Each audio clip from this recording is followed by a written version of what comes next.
नमस्कार दोस्तों, आज मैं आपको पितृपक्ष के संबंध में बताने आई हूँ।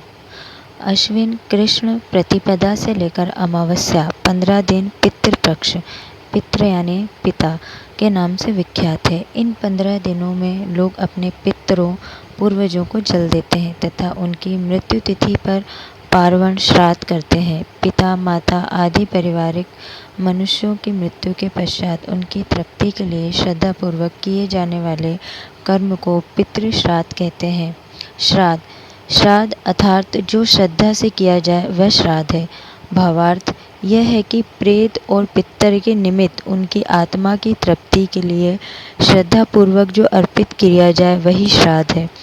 हिंदू धर्म में माता पिता की सेवा को सबसे बड़ी पूजा माना गया है।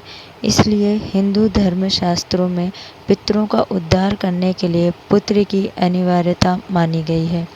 जन्मदाता माता पिता को मृत्यु उपरांत लोग विस्मृत न कर दे, इसलिए उनका श्राद्ध करने का विशेष विधान बताया गया है। भाद्रपद पूर्णिमा के अश्विन कृष्ण पक्ष अमावस्या तक के 16 दिनों को पितृपक्ष कहते हैं, जिसमें हम अपने पूर्वजों की सेवा करते हैं। अश्विन कृष्ण प्रतिपदा से लेकर अमावस्या तक ब्रह्मांड की ऊर्जा तथा उस ऊर्जा के साथ पितृ प्राण पृथ्वी पर व्याप्त रहता है।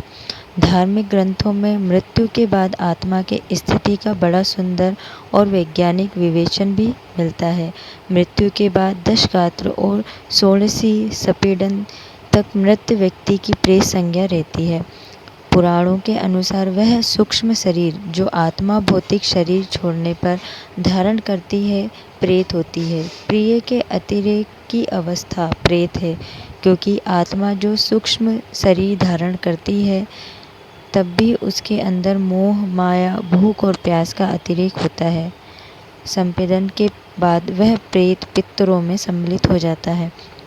पितृपक्ष भर में जो तर्पण किया जाता है उससे वह पितृ प्राण स्वयं अयापित होता है। पुत्र या उसके नाम से उसका परिवार जौ तथा चावल का पिंड देता है। उसमें से अंश लेकर वह अभ्यप्राण का ऋण चुका देता है। ठीक अश्विन कृष्ण प्रतिपदा से वह चक्र ऊर्ध्वमुख होने लगता है।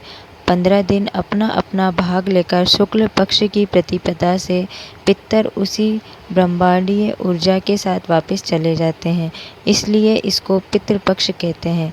और इसी पक्ष में श्राद्ध करने से पितरों को प्राप्त होता है। पुराणों में कई कथाएं इस उपलक्ष्य को लेकर है, जिसमें कर्ण के पुनर्जन्म की कथा काफ़ी प्रचलित है।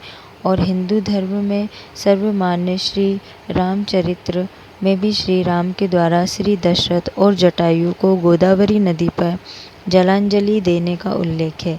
एवं भरत जी के द्वारा दशरथ हेतु 10 गात्र विधान का उल्लेख भरत कीन्ही 10 गात्र विधाना तुलसी रामायण में हुआ है।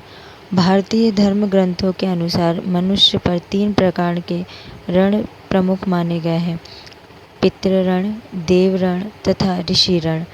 इनमें पितृऋण सर्वोपरि है। पितृऋण में पिता के अतिरिक्त माता तथा वे सब बुजुर्ग भी सम्मिलित हैं, जिन्होंने हमें अपना जीवन धारण करने तथा उसका विकास करने में सहयोग दिया। पितृपक्ष में हिंदू लोग मन कर्म एवं वाणी से संयम का जीवन जीते हैं। पितरों को स्मरण करके जल चढ़ाते हैं, निर्धनों एवं ब्राह्मणों को दान देते हैं। पितृपक्ष में प्रत्येक परिवार में मृत माता पिता का श्राद्ध किया जाता है, परंतु गया श्राद्ध का विशेष महत्व